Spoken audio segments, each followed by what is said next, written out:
Olha, somente Deus deu às sementes a capacidade de produzir fruto. Somente Deus dá a vida através da nossa pregação. Mas Ele quis contar conosco para poder fazer esse trabalho. Olha, a fé, ela entra na vida da pessoa pela escuta da palavra. Fé é obediência, não tem como uma pessoa obedecer se a ordem não é clara. Como é que o seu filho vai obedecer você se ele não sabe o que você quer? Inclusive, muito filho não obedece por causa disso, os pais são confusos. Os pais não sabem dizer com clareza o que esperam dele. Os pais dizem uma coisa com a boca e fazem outra com a vida. São duas lições diferentes, não é? Então, para obedecer, a pessoa precisa saber qual é a mensagem. Para a pessoa aderir a Deus pela fé, que é a obediência, é preciso ter alguém que fale para ela desse Deus maravilhoso, capaz de salvar a nossa alma, de salvar a nossa vida, mas de salvar a nossa vida também nesse tempo presente já. E nós precisamos ser instrumentos nas mãos de Deus para que isso aconteça. Instrumentos adequados, porque por melhor que seja o cirurgião, ele pouca coisa pode fazer se você der um machado na mão dele.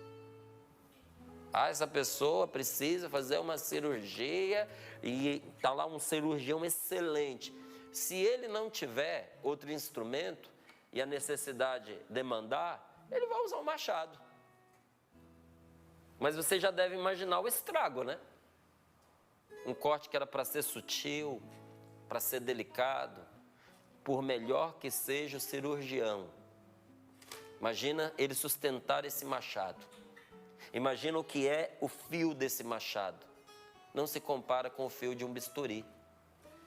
Eu e você precisamos cada dia mais nos colocar nas mãos de Deus, nos prepararmos para nós sermos adequados nas mãos de Deus.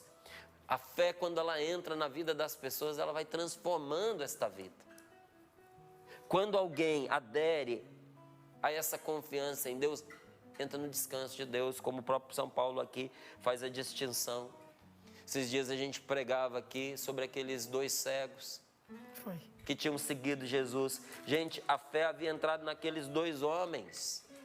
Jesus pergunta para eles: vocês acreditam que eu posso fazer isso por vocês? Curar uma cegueira incurável?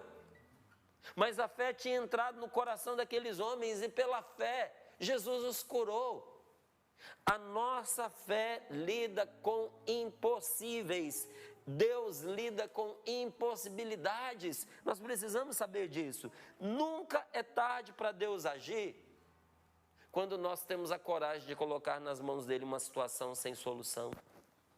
Não é? Quando nós apresentamos para ele problemas irresolúveis para nós. Quando nós colocamos no colo de Deus os nossos impossíveis, numa atitude de inteira fé. Quando nós rezamos por alguém que de verdade precise. Deus nunca deixa de atender uma pessoa realmente necessitada que se abandone pela fé nas suas mãos. Volte de novo ao testemunho que nós escutamos. Havia ali uma necessidade? Sim. E o que houve além da necessidade? Houve fé. Amigo, necessidade você já tem. Põe fé. Né? Às vezes, você está lidando com impossíveis. Nosso Deus é especialista em impossíveis. Então, se em nossa vida tem havido rebeldias, incredulidades, pecados, desastres, nunca é tarde demais para Deus transformar essas coisas quando em obediência a essas coisas lhe são confiadas. O cristianismo, inclusive, isso é bom para você que já está com mais idade, você que diz assim: quem dera eu tivesse escutado isso na minha juventude, quem dera eu tivesse escutado isso no meu passado. Márcio, eu desperdicei a minha vida e faz tempo que eu perdi a entrada. Ô meu irmão, o cristianismo é a única religião que pode resolver a questão do nosso passado. É a única. Deus pode devolver os anos que foram devorados pelo pecado, que foram devorados pelas pragas, e Ele o fará. quando eu e você tivermos a coragem de nos depositarmos sem reserva em suas mãos.